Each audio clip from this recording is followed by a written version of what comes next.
Aunt Dee's Bedtime Story. Today, Joey's Cat by Robert Birch. Guess what Joey's cat had? A fight with another cat. She tasted up a skinny tree, and when they had almost reached the top, she bit it on the tail. The other cat climbed higher, and the tree bent over. It might have broken, but Joey's cat came down. There was something in the yard she had to chase away. The neighbor's dog. It was not a big dog, but it was bigger than Joey's cat. The cat was brave because she was protecting her kittens. They were in a box high on a pile of crates in the garage. Joey had not seen them, but he knew they were there.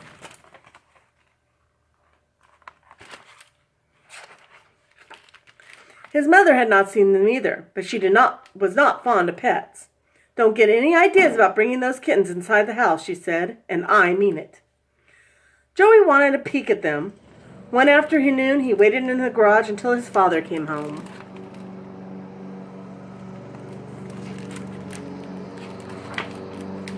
"We mustn't bother the kittens," his father said.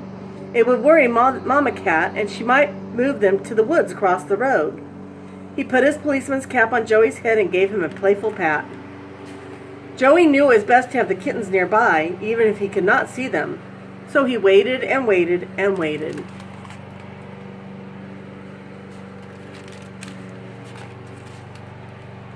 Every morning he fed Mama Cat at the kitchen door. Sometimes she stayed long enough to be petted, looking up at Joey as if she wanted to say, "I'm still your cat." Then she would hurry back to the garage. One day she did not come to the door, and Joey called and called. Still she did not come. He carried the saucer of food to the garage.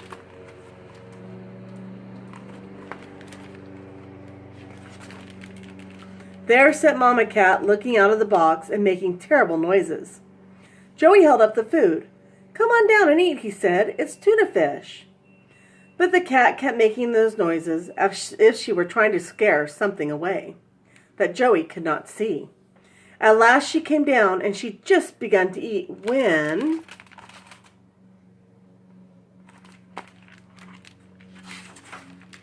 Wham! She sprang from the floor back into the box in one leap. Joey ran and told his father what had happened. "Something's after his kittens," he said to his father, who was leaving for work. "But Mama Cat will take care of them for babies. She probably just seen a snake."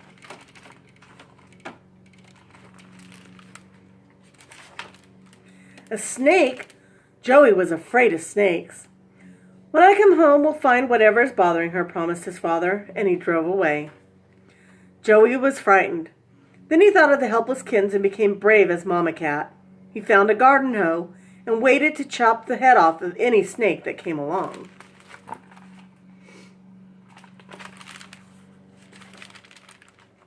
But his mother was not as brave as he was. She made him come into the house, and while she did her work, he sat by the screen door to keep watch over the garage. He began to imagine how big the snake must be. At first he guessed it was a small to middle-sized snake. Then he said to himself, if it's big enough to want to eat a kitten, it must be a very big snake.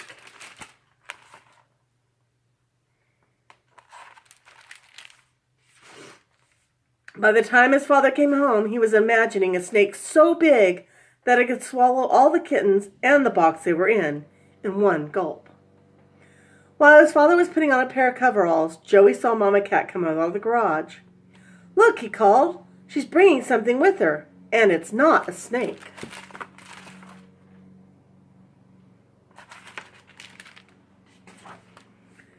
It was a kitten. They rushed to the back door to see where she was taking it. When Mama Cat saw them, she walked right up the steps and through the door. She put the kitten on the rug at Joey's feet and ran out. "She needs help," said Joey's father, and he and Joey followed her to the garage.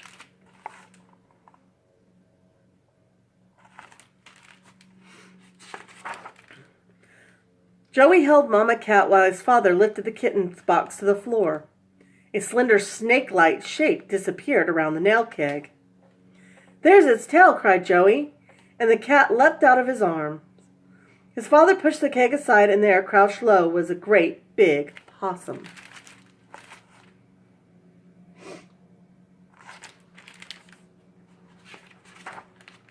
It hissed, and the cat made a fierce growling sound.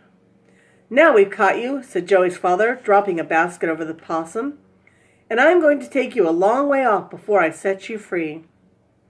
"I'll stay here," said Joey, and when the possum was gone, he brought the kitten back from the kitchen that Mama had left in the house.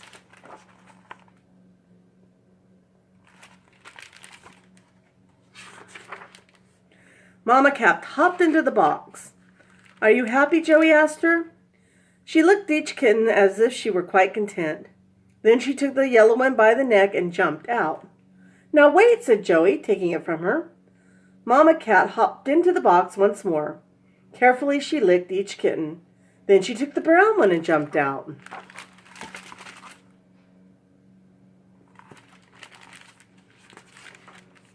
Joey picked up the box and followed her across the yard, around the house, and up the back steps. His mother was standing in the doorway.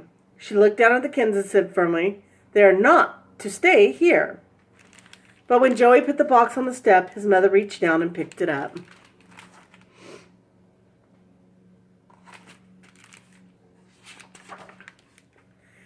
She took it into the house and set it in a shaded place behind the washing machine. "Kittens should not be in much light when their eyes are just opened," she said. Then she brought a scrap of cloth to make a bed for them. "They like it here," said Joey. "Please, couldn't they stay?" His mother frowned for what seemed a long time. At last she said,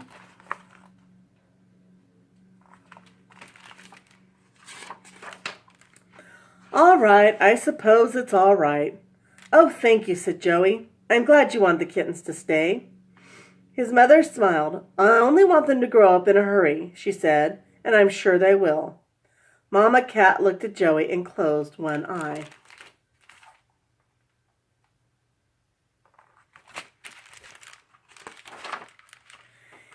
He could almost hear her saying, "And when they do grow up, I'll have more.